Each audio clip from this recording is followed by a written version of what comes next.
मैं डॉक्टर रमेश चंद्र वर्मा, सह आचार्य drawing and painting, R D. Girls college, Bharatpur. पिछले वीडियो में हमने अजंता की गुफाओं में प्राप्त चित्रकला का विवरण तथा उन चित्रों की विशेषताओं के बारे में अध्ययन किया था। यह अध्ययन इसलिए भी महत्वपूर्ण है क्योंकि अजंता के चित्र भारतीय चित्रकला का स्वर्ण युग कहलाते हैं। गुप्तकालीन इस कला की जो निजी विशेषताएं हैं वह भारतीय चित्रकला के आदर्श रूप का प्रतिपादन करती हैं। इसी क्रम में बाघ की गुफाएं भी आती हैं जो भी गुप्त काल का प्रतिनिधित्व करती हैं। ये गुफाएं प्राचीन ग्वालियर राज्य के अंतर्गत विंध्य पर्वत श्रेणी में स्थित हैं, जिसके निकट ही नर्मदा की सहायक बाघ नामक नदी बहती है। यहाँ से लगभग 2-3 मील की दूरी पर बाघ नामक गांव है। इसीलिए इन गुफाओं का नाम बाघ गुफाएं पड़ा होगा, ऐसा माना जाता है। बाघ गुफाओं के चित्र सैकड़ों वर्षों तक अज्ञातवास में रहे। स्थानीय लोगों को इतना पता तो था कि वहाँ कुछ प्राचीन गुफाएं हैं, किंतु ये क्या हैं और इनका क्या महत्व हो सकता है, इसे कोई भी नहीं जानता था। इन गुफाओं का सर्वप्रथम विवरण लेफ्टिनेंट डेंजरफील्ड ने सन 1818 ईस्वी में बंबई में प्रकाशित किया। उस समय तक फोटोग्राफी का आविष्कार नहीं हुआ था, अतः उनका विवरण आज बड़ा ही अपूर्ण प्रतीत होता है। श्री एर्स्किन ने भी इस लेख में टिप्पणियां लिखी थी। इसके पश्चात डॉक्टर ई इम्पे ने इसका विस्तृत परिचय प्रकाशित किया। उन्होंने वास्तु, मूर्ति एवं चित्रकला का सूक्ष्म किंतु गंभीर विवेचन प्रस्तुत किया। सन 1907 से 1908 ईस्वी के मध्य कर्नल C.E. लुआर्ड ने इन गुफाओं का निरीक्षण किया तथा 1910 में इसका सचित्र और व्यक्तिगत अनुभवों पर आधारित परिचय प्रस्तुत किया। 1923 में श्री असित कुमार हलदार ने तथा 1925 में श्री मुकुलचंद दे ने भी बाघ के विषय में अपने अपने अनुभव और विचार प्रकाशित किए।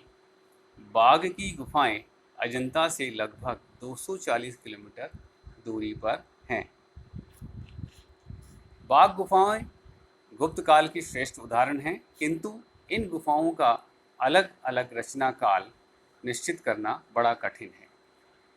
यहाँ का पत्थर मुलायम है, अतः न तो भास्कर्य में स्थिरता है और न ही कोई शिलालेख ही उपलब्ध हुआ है, अर्थात यह पत्थर क्षरण होने वाला है एवं इन गुफाओं में कोई भी शिलालेख प्राप्त नहीं हुआ है। इसलिए रचना काल के बारे में थोड़ी अनिश्चितता नजर आती है।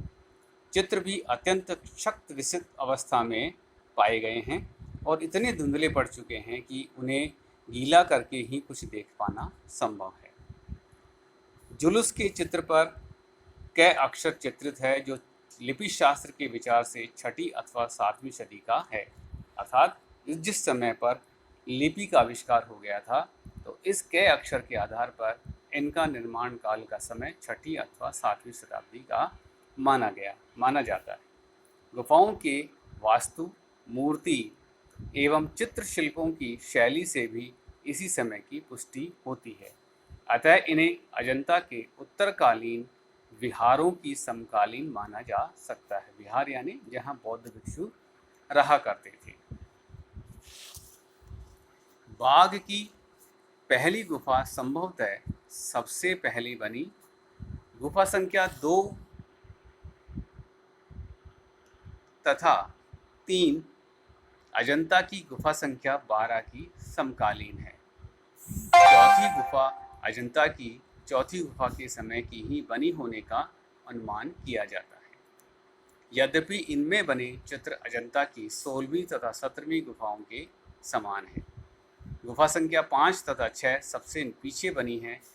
इन गुफाओं में बुद्ध की आकृति के स्थान पर केवल स्तूप की पूजा की जाती थी। तथापि ये गुफाएं महायान बौद्ध मत से संबंधित प्रतीत होती हैं। संप्रति इनका समय चौथी से 5वीं शती ईस्वी का माना जाता है। अर्थात बाघ गुफाएं, जिनमें हमें 6 गुफाओं के अवशेष प्राप्त हुए हैं, इन सभी गुफाओं का समय अलग अलग प्रतीत होता है तथा इन गुफाओं को स्थानीय लोग पंच पांडव के नाम से भी जानते हैं। किंतु अन्वेषकों ने दूसरी गुफा को ही पांडव गुफा बताया है। कुछ समय पूर्व ये सभी गुफाएं गिर गई थीं। पुरातत्व विभाग द्वारा इनके पुनर्निर्माण का प्रयत्न किया जा रहा था।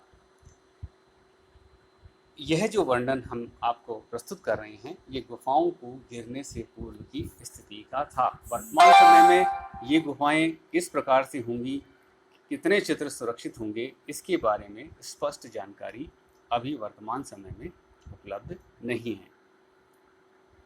अब हम बात करते हैं बाघ गुफाओं के चित्रों के बारे में। बाघ गुफाओं की संख्या 9 है, किंतु 7 गुफाओं के चित्र पूर्ण रूप से नष्ट हो चुके हैं। केवल गुफा संख्या 4 तथा 5 में ही कुछ चित्र शेष हैं, पर वे भी क्षत विक्षत अवस्था में मिले हैं। केवल इन चित्रों के आधार पर ही बाघ की गुफाओं की कला का कुछ अनुमान लगाया जा सकता है। चौथी गुफा दाहिनी ओर तथा 5वीं गुफा बाईं ओर अवस्थित हैं।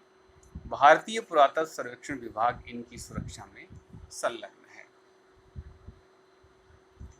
गुफा संख्या 4 सबसे महत्वपूर्ण है। इसको तथा गुफा संख्या 5 को मिलाने वाला एक बरामदा है।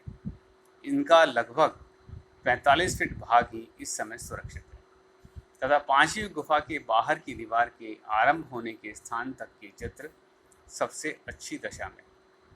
स्थान स्थान पर केले के वृक्षों तथा द्वारों को अंकित कर चित्रों को एक दूसरे से पृथक किया गया है। यानी चित्रों के मध्य में केले के वृक्ष या प्रवेश द्वार बनाकर उन सभी चित्रों को अलग अलग किया गया है। चौथी गुफा, जिसे रंग महल भी कहते हैं, के बाहर बोधिसत्वों के बड़े सुंदर चित्र प्राप्त होते हैं। इन चित्रों पर अजंता के बोधिसत्व पद्मपाणि वाले चित्र की मुद्रा का प्रभाव है, पर स्पष्टतः भिन्नता भी है। यानी उस जैसा दिखाई देता है, लेकिन अजंता के बोधिसत्व पद्मपाणि जैसा नहीं है। तुलिका पर वैसा अधिकार नहीं है और अनुपात भी श्रेष्ठ नहीं है। दाईं ओर पहले दृश्य में एक स्थान पर 2 स्त्रियां बैठी दिखाई गई हैं। एक स्त्री वस्त्र पहने हुए हैं। हाथ में लगे वस्त्र से वह अपना मुख छिपाकर रो रही हैं। बाएं हाथ से वह कुछ व्यक्त कर रही हैं। निकट ही दूसरी स्त्री पूर्ण नग्न बैठी हुई है, जो बाएं हाथ से अपना मुख थामे रोती रमणी की ओर उदास भाव से देख रही है। इस चित्र की हस्त मुद्राओं एवं चेहरे पर करुण रस का अंकन दर्शनीय है। छत के ऊपर कपोत यानी कबूतरों का जोड़ा बैठा है। ये कपोत किसी प्रणय प्रसंग के प्रतीक स्वरूप अंकित किए गए हैं, ऐसा लगता है। इसके पश्चात एक और दृश्य अंकित है, जिनमें 4 पुरुष परस्पर कोई गंभीर विचार कर रहे हैं। सभी पालथी लगाए हुए गोल गद्दियों पर बैठे हैं। ये लोग केवल धोती पहने हैं और गले तक तथा हाथों में आभूषण धारण किए हैं। बाईं ओर के 2 व्यक्तियों के सिर पर मुकुट है। इनमें पहला कोई मंत्री आदि, दूसरा राजपुरुष प्रतीत होता है। बाईं ओर के दोनों व्यक्ति इन दोनों की ओर उन्मुख है, यानी उनको देख रहे हैं। उनका वेश अपेक्षाकृत साधारण है। दाईं तरफ वाले राजपुरुष हैं और कुलीन व्यक्ति हैं, तो बाईं तरफ वाले साधारण जन को चित्रित किया है। बाईं ओर के प्रथम व्यक्ति के नीचे नीले रंग की एक छोटी सी आकृति बनी है। पृष्ठभूमि में वृक्ष आदि का अंकन है, जिससे उद्यान अथवा वन का संकेत मिलता है। इसके आगे के दृश्य में ऊपर आकाश में उड़ते हुए कुछ भिक्षु चित्रित किए गए हैं, जो एक प्रधान आकृति के निकट स्थित होकर कुछ वार्तालाप कर रहे हैं। प्रधान आकृति उपदेश देने के मुद्रा में है। इनके नीचे 5 स्त्रियां अंकित हैं, जो गायक मंडली जैसी प्रतीत होती हैं, क्योंकि इनमें से एक के हाथ में वीणा जैसा वाद्य यंत्र है। अन्य आकृतियों का निचला भाग स्पष्ट नहीं है। अगले दृश्य में 2 मंडलों में संगीत का कार्यक्रम दिखाया गया है। पहले मंडल में 6 तथा दूसरे में 7 स्त्रियां एवं पुरुष के चारों ओर खड़ी हैं। एक पुरुष के चारों ओर खड़ी। कुछ विद्वान इसे पुरुष न मानकर स्त्री भी मानते हैं। तत्कालीन नर्तकियों की वेशभूषा से इसका साम्य है, किंतु वक्ष में स्त्रियोचित लक्षण नहीं होने के कारण से पुरुष भी मान लेते हैं। स्त्रियों में किसी के पास ढोलक है, किसी के पास डंडे हैं और कोई मंजीरे बजा रही हैं। कोई केवल विस्मय से देख रही हैं। इन सब की मुद्राओं में अपूर्व गति है। वेशभूषा तथा श्रृंगार भी बड़ा सुंदर है। इस दृश्य को कुछ अभिजात वर्ग देख रहा है। चित्र के संयोजन में एक दीर्घ वृत्त की रचना की गई है और उसमें 2 अंतःवृत्त खींचकर दोनों में संगीतज्ञों को पृथक पृथक मंडल दिखाए गए हैं।